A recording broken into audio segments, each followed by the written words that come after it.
roads had led to Shannon Airport, where more than 1,200 people saw the Aer Lingus Viscount arrive from London Airport, bringing Princess Margaret and her husband, Mr. Anthony Armstrong-Jones.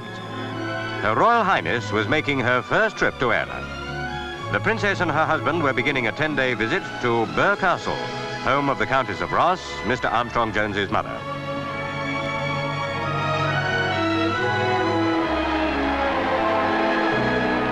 At St. Brendan's Church next day, Princess Margaret and her party attended divine service, an opportunity for still more people to see her.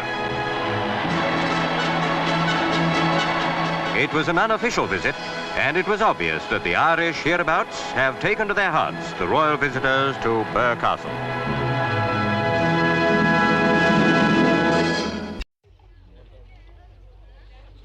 The Duke of Cumberland, alias the Butcher of Culloden, stood perched on a bronze statue up above me on that column there, up until 1915. The statue was tilting a little bit, and one night in 1915, some local travellers came and took him down, melted him down, except his head, of course, and used him for garden gates and other such things, which has absolutely nothing to do with the fact that I'm here in Birr today as part of the Vintage Week to take part in the pram race.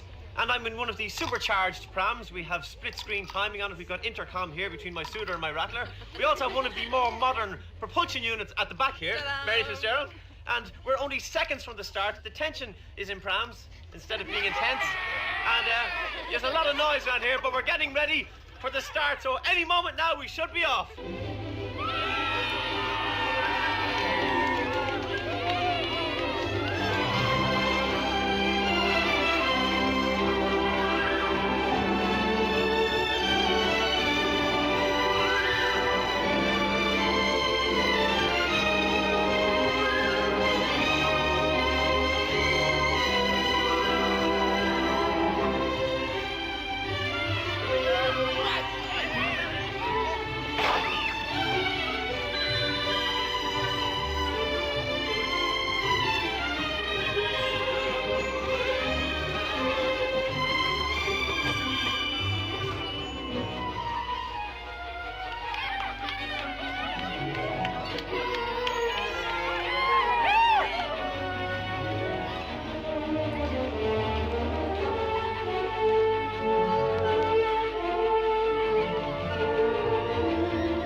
We have to... I know we are, dummy! Dummy!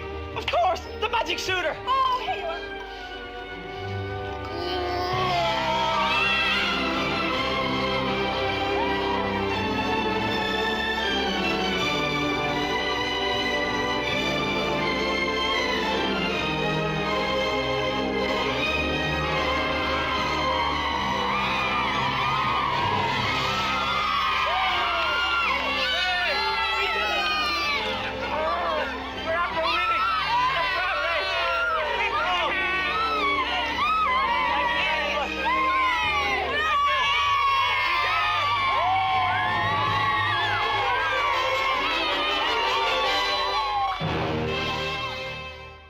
All the way.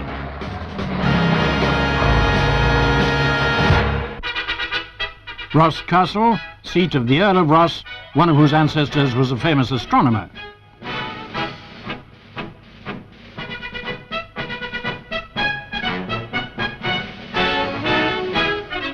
The annual Vintage Week at Birr, County Offaly, was opened by the Earl of Ross and Mr. Desmond Guinness. Vintage Week is a great get-together of the local population as well as visitors from far-off places. The highlight of the festivities is the Vintage Parade.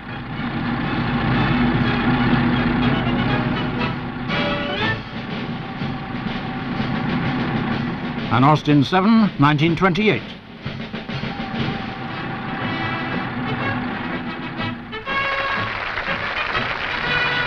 A 1902 Standard.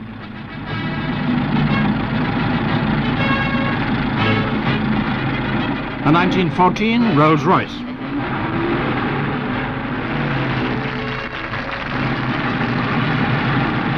The order of things, say the organisers, hasn't changed since Omar Khayyam asked the question nobody has ever been able to answer: what can the vintners buy one half so precious as the stuff they sell? Mr. Guinness, of course, brews the black stuff.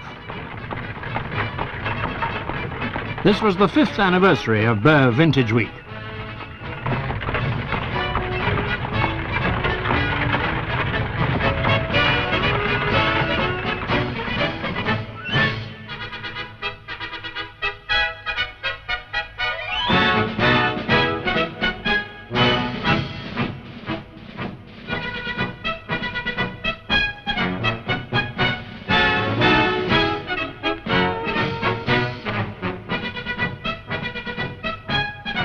As you can see, it wasn't always that easy, even in the good old days.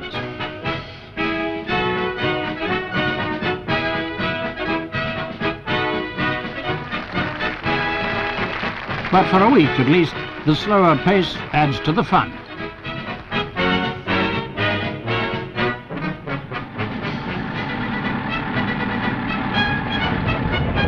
A restful contrast to the rat race and the other kinds of races elsewhere.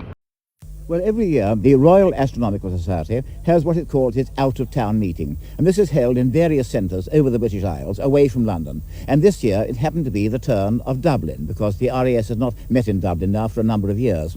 And since we were in Dublin, the obvious place to visit was Birr Castle, which after all is really the cradle of modern type astronomy. How significant is Birr Castle in terms of astronomical history? It's remarkably significant, and this is one of the most extraordinary telescopes ever built. It was completed by the 3rd Earl of Ross way back in 1845. Up to that time, the world's most powerful telescope had been built by an astronomer named Herschel. Lord Ross decided to do better, and he built this telescope, which had a mirror 72 inches in diameter, far larger than anything built before and far more powerful. And he used it very well. He turned it toward the sky, and he looked particularly at the faint fuzzy objects that they called nebulae.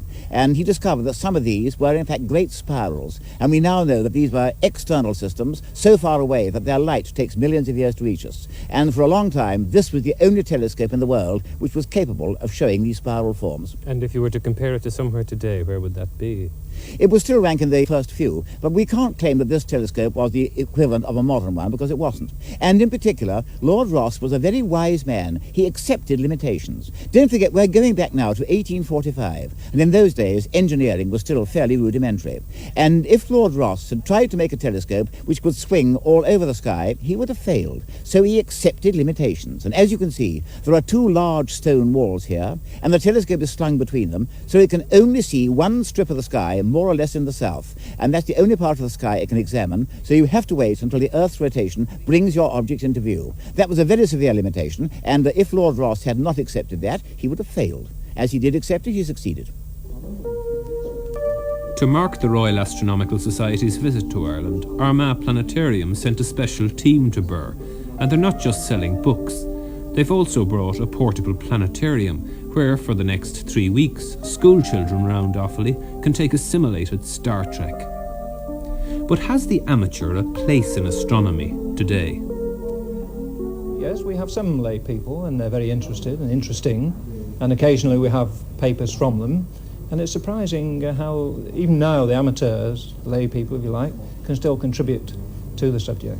It seems to be so technical nowadays, astronomy, with spaceships going up, that there's not much room for the amateur in his back garden with a telescope, is there? There's still some scope. I mean, for example, in cometary science, cometary astronomy, looking for comets and looking for meteors and meteor streams, this sort of thing. Though the astronomer can still do quite a bit. In fact, it's not long since we had an amateur come to the Royal Astronomical Society, to one of our meetings, a man called Panther, to describe a comet that he had discovered. And incredibly, he discovered it on Christmas Day, when everyone else was busy eating Christmas dinner. There he was looking at the sky. Thank you very much. Thank you.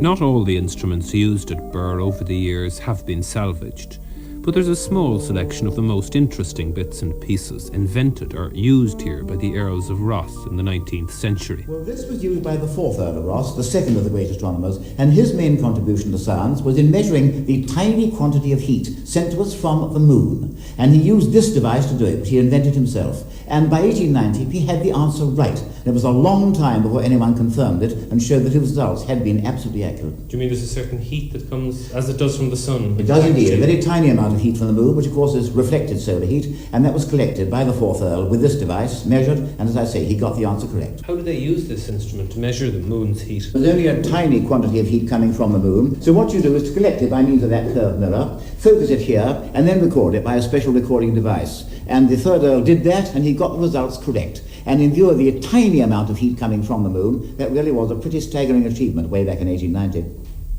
Your family have contributed a great deal to astronomy in the past 150 years. Where do you see your own position in relation to that line? I'm afraid that I'm not an astronomer myself at all. I think that probably the best contribution we can make is by continuing to preserve the scientific heritage that we're lucky enough to have here, and making this increasingly available to the youth of Ireland, students, tourists from abroad, and everyone who's interested in our scientific heritage. We've started, since I returned, to host here, for instance, the annual general meetings and public lectures of the Irish Astronomical Society, and it makes me tremendously happy that through this, the link between our family Birr and science and astronomy seems to be preserved, and they are coming back to Birr now each year, seemingly regarding it as their natural home.